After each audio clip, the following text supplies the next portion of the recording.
So this has been going around for a little while. This live action Street Fighter, and they've been announcing cast stuff like 50 Cent, all these weird cast. It's just strange, and I thought, okay, how the hell is all this going to come together? Like, what are they going to do?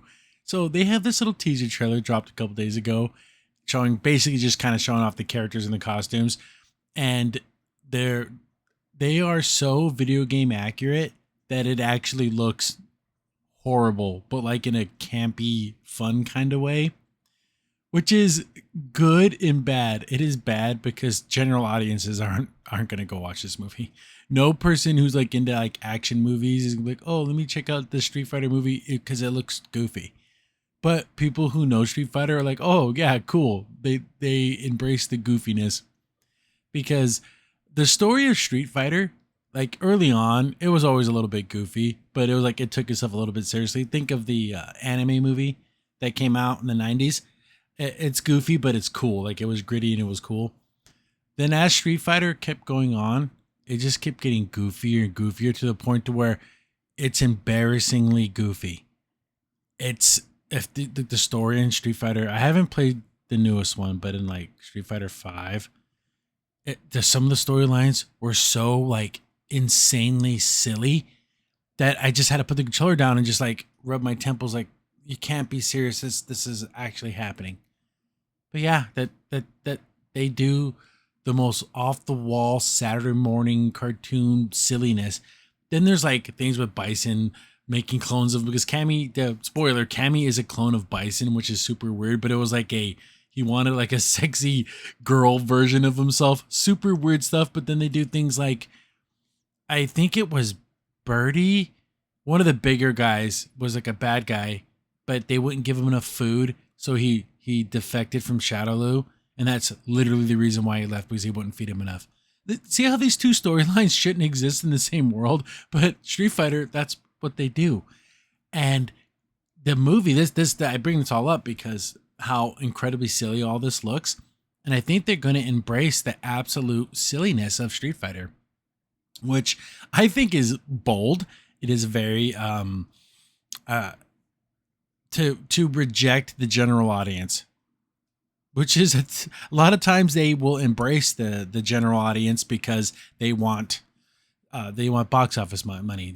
There's no way this is gonna make any money. I don't know. Will this make money? Will this they'll go so far away from the general audience it will find itself back. You know, like you go so far one direction you end up going back towards it.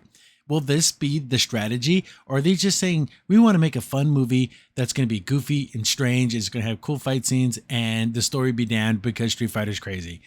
I don't know if that's what they're going to do.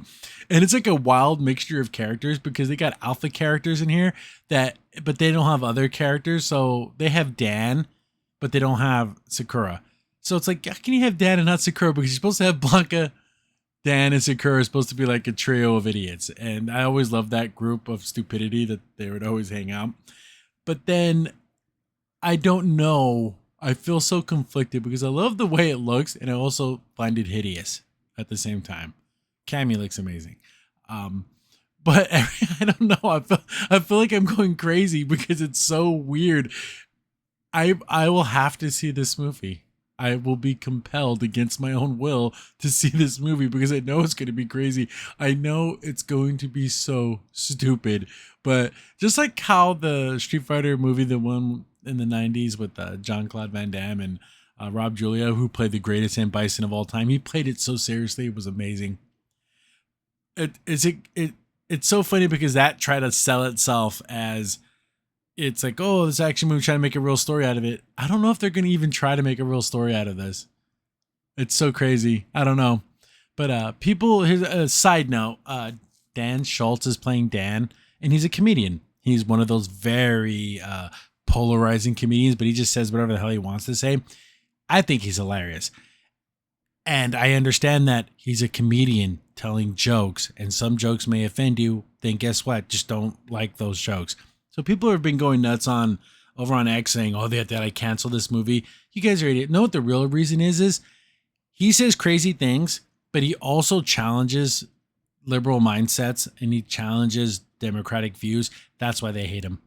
If he was a crazy anti-Trumper, they wouldn't care that he was political and all this of that. It's because it's the wrong politics for them. That's why they don't like him. But anyways, he's a comedian. Dan's a moron. He's supposed to be like a crazy dude. I can't believe he didn't shave his mustache. That is so funny that he's like, the character doesn't have a mustache, but Dan Schultz does. And he's like, if you want me to do this, I'm not going to shave the mustache. Hilarious. But yeah, what do you guys think? If we could, are these costumes good or are they bad? I cannot definitively say they're so bad they're good. I think that's how I'm going to have to make it make sense in my mind. But I'm definitely gonna go see this just because it's gonna be a train wreck of beautiful proportions. It's a beautiful nightmare. What a wild times do we live in that we get a Street Fighter movie that looks like this. Crimson Sin here. Thanks for watching the video. Remember, liking, subscribing, sharing, and commenting on the video really helps out a lot. It gets the video spread around more people get to see the videos, and we get to make more videos for you guys. So thank you, and we appreciate every single one of you guys.